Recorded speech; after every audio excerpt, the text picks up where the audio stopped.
আমার 1999 সালে একটা বিরাট সড়ক দুর্ঘটনা হয়েছিল। এদেশের চিকিৎসকরা বলছিলেন আমি বাঁচব না, আর আল্লাহর ওলি হযরত মাওলানা নুরুদ্দিন গফুরী রহমতুল্লাহ আলাইহি তাৎক্ষণিকভাবে গিয়ে বলছিলেন, ইনশাআল্লাহ আমি তো দেখতেছি আমার আল্লাহ ওনাকে হায়াতে তৈবা দান করেছেন।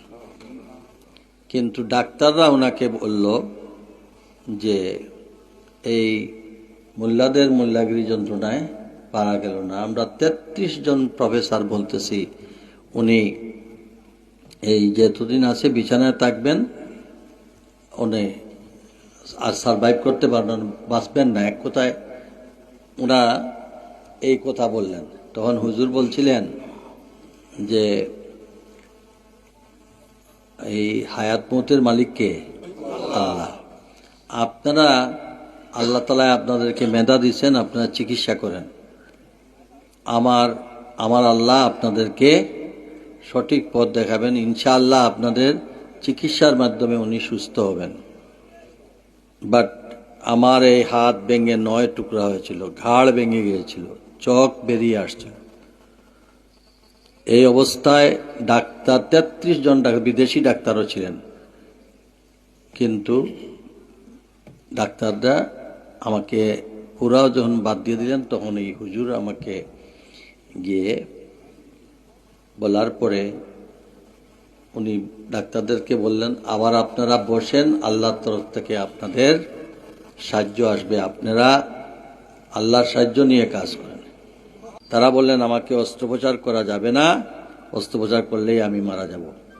তখন ওই নতুন ডাক্তার যিনি আসলেন উনি বললেন, আমরা অস্ত্রোপচার করব না, আমরা মাথায় 2 দিকে রড ঢুকাইয়া টান দিব, টানার সঙ্গে যদি হাড্ডিটা জায়গায় চলে আসে আসলো, নইলে শেষ। হুজুর বললেন আলহামদুলিল্লাহ, আল্লাহ শুকরিয়া, আপনি আরম্ভ করেন। আমার পরিবারের সবার কাছে উনি উদাহরণ দিলেন। তখন এখনো বাংলাদেশে জীবিত আছেন প্রফেসর আর কোয়েরি। তিনি বললেন, হুজুর এই হাত ভেঙে 9 টুকরা হয়েছে, আপনি বললেন অস্ত্রোপচার লাগবে না।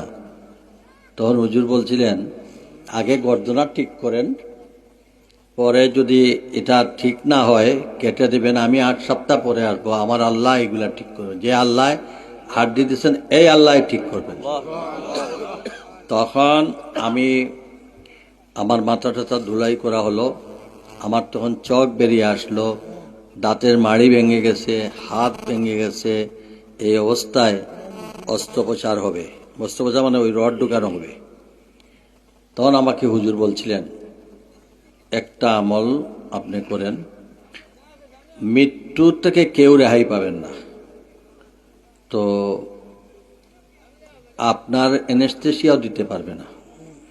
তো আপনি মনে করেন, আপনি খালি শুধু বলবেন আমার আল্লাহ আমার জন্য যথেষ্ট, মানে হাসবুনাল্লাহু নি'মাল ওয়াকিল, নি'মাল মাওলা, নি'মাল নাসির। এরপরে আমাকে বলছিলেন অভ্যাস করেন, নাক দিয়ে আল্লাহ, শ্বাস দিয়ে হু, নাক দিয়ে আল্লাহ, শ্বাস দিয়ে হু। এই জিকিরের মধ্যে যখন থাকবেন, তসবিহ দেখাইয়া পড়া লাগে না, 24 ঘন্টা আল্লাহর জিকিরের মধ্যে থাকবেন। আপনি কখন মৃত্যু হবে আপনি জানেন না। তখন যদি আপনার মৃত্যু হয়, কলবের মধ্যে আল্লাহর নাম নিয়েই আপনি কবরে যেতে পারবেন। আল্লাহর ওলির এই পাক জবান অনুযায়ী আমার এটা লাগানো হলো, আমি হাড্ডি জায়গায় লাগলো, এই হাতের হাড্ডি আপনি লেগে গেল।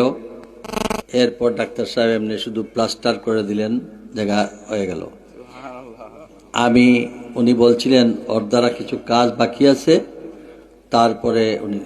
তারপরে আমি কমিশনার হইলাম, মেয়র হইলাম, এরপরে 2 বার মেয়র হইলাম।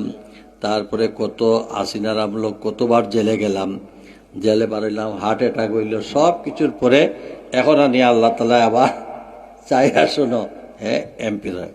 তো এই যে একটা আমল এবং বিশ্বাস, এই দুইটা জিনিসে আকীদা ঠিক রাখে, আমল ঠিক রেখে একটা বিষয়ের উপর আমল করেন, আল্লাহ তো এই আমলের উসিলায় আপনাকে মাফ করে দিতে পারেন, আপনি জান্নাতবাসী হয়ে যেতে পারেন।